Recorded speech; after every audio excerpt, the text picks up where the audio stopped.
Con el permiso, ciudadana presidenta. Adelante, diputado. La educación en Zacatecas resulta incomprensible en estos momentos. Si se le analiza fuera del proceso de la política económica del país, de las condiciones de pobreza en que está sumido nuestro Estado y del proceso de globalización económica mundial. La globalización es la fase actual del capitalismo, caracterizada porque pretende eliminar las barreras físicas y reglamentarias que entorpezcan la libertad de circulación de mercancías y de capitales, y de todo lo que suponga alguna traba para la reproducción del capital. Tres conocidos mecanismos posibilitan y caracterizan esta fase del capitalismo actual: la liberación, la privatización y la desregulación o autorregulación del mercado.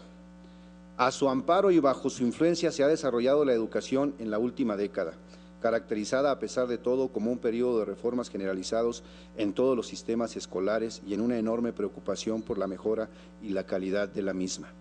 La principal consecuencia de la globalización para nuestro país es la pobreza, y principalmente la pobreza educativa, que inexorablemente hoy conduce a la otra pobreza, ya que en el estado de Zacatecas viven en pobreza alimentaria más de 61,000 personas y en pobreza de capacidades, es decir, personas que no pueden acceder a la alimentación, la salud y la educación suficientes, aunque todos sus ingresos los utilizaran para ello, arroja a más de 73,000 personas.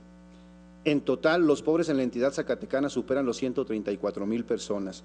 Situarse fuera de la pobreza demanda hoy completar el ciclo secundario y llegar a un umbral de por lo menos 12 años de estudio.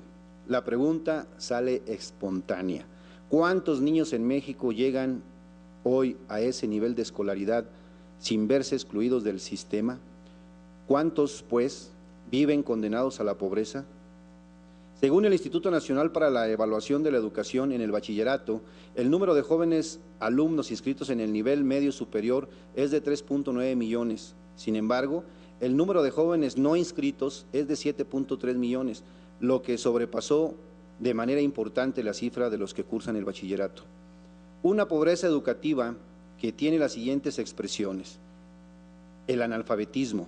Según el Instituto Nacional de Estadística, Geografía e Informática, en México hay más de 5.3 millones de mexicanos mayores de 15 años que pertenecen sin saber leer ni escribir, tras un siglo después del estallido de la Revolución Mexicana, cuando su población pasó de 15.2 millones de habitantes a 112.3 millones. Mientras que en Zacatecas, de cada 100 personas de 15 años y más, 5.9 no tienen ningún grado de escolaridad. De acuerdo a los resultados de la prueba de enlace 2011, Zacatecas obtuvo el penúltimo lugar a nivel nacional en la materia de español de nivel secundaria, lo cual significa que los alumnos son incapaces de leer y entender en nuestro propio idioma. La diferencia de oportunidades de estudio, la exclusión educativa en cuanto al acceso, la permanencia y la eficiencia en el sistema y el elemento clave para salir del círculo vicioso de los desheredados de la globalización, abocados a la pobreza educativa y económica, es el desarrollo de programas compensatorios y de políticas de discriminación positiva a favor de los menos afortunados. Para reconstruir el modelo educativo, se habría que sugerir los siguientes lineamientos estratégicos que pudieran lograr: primero, la articulación entre la educación y las estrategias de desarrollo. No se puede excluir a la escuela de la lucha por llevar a este país al desarrollo, pues la educación es uno de los puntos claves para resolver las grandes problemáticas de Zacatecas y de México. La educación es uno de los caminos centrales para dar la lucha contra la pobreza, la marginación y la violencia.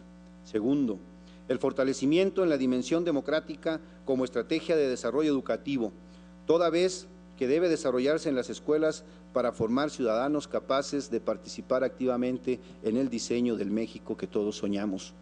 Tercero, es vital la articulación de nuevas alianzas en torno a la educación, consensos y acuerdos nacionales. Así, todos los sectores políticos, productivos y sociales de Zacatecas deben de hacer de la educación uno de los objetivos principales, toda vez que ella es el principio de todo camino. De esta manera, Zacatecas se transformará en la medida que lo diseñen ciudadanos cada vez mejor formados. Es necesario la incorporación de una dinámica en el sistema educativo mediante la convergencia de acciones de los agentes que en él intervienen, asumiendo que todos los actores de la educación, educadores, alumnos, padres de familia, son personas activas con un cúmulo de experiencias y saberes que fortalecen a unos y a otros de manera dialéctica, construyendo con todos el saber. La idea de que la educación es un factor de equidad social no se ha visto concretada en Zacatecas, donde las desigualdades son crecientes y las condiciones de vida de la mayoría de los alumnos son precarias. La experiencia indica que no puede pensarse en mejores logros educativos sin generar una mayor equidad social. Por esto sigue siendo vigente la frase de José Martí: ser culto es la única manera de ser libre. Así, en los recorridos realizados por un servidor en algunas regiones del estado de Zacatecas, particularmente en el semidesierto zacatecano, como parte de mi quehacer legislativo, encontramos que la educación en estas zonas de la entidad va perdiendo sentido, ya que la escuela ha sido abandonada por falta de apoyos, donde falta todo, desde docentes hasta las condiciones básicas para el funcionamiento de lo que entendemos lo que debe ser una escuela. La escuela no es, en aquellas regiones de Zacatecas, un vehículo para el desarrollo personal o de la comunidad. Se ha convertido en un sueño que escapa, pues las condiciones para la educación no existen, ya que para el gobierno estatal y federal la educación está muy lejos de ser una prioridad. Es un hecho que la pobreza, la ignorancia y la marginación van juntas y las instituciones educativas serán reducidas en su posible impacto y hasta nulas, con alumnos que no han tenido estimulación alguna y carecen en sus hogares de alimentación y sanidades básicas. Los sistemas educativos ofrecen, pues, una educación más pobre, donde las condiciones de vida son también más pobres. La pobreza convierte a los ciudadanos en carne de cañón para los grupos de la delincuencia organizada y común, pues con una cabeza y un estómago vacíos, la decisión es fácil. Dice el comandante Fidel Castro: la forma de vaciar las cárceles es llenando las escuelas. Por último, quiero expresarle que es necesario exhortar al titular del Ejecutivo del Estado a garantizar el derecho a la educación, contemplado en el artículo 3º Constitucional Federal, que refiere que todo individuo tiene derecho a recibir educación por el Estado, federal, estatal y municipal, e impartirán educación preescolar, primaria y secundaria. La educación primaria y secundaria son obligatorias. Además del artículo 27 de la Constitución Política del Estado Libre y Soberano de Zacatecas, el cual refiere que toda persona tiene derecho a la educación y que ésta será obligatoria en los niveles de preescolar, primaria y secundaria. Es vital para Zacatecas que este derecho sea una realidad, pues hay un abismo entre la letra muerta de la ley y las condiciones que se viven en el semidesierto zacatecano y otras regiones de la entidad. Es cuanto, ciudadana presidenta. Gracias, diputado.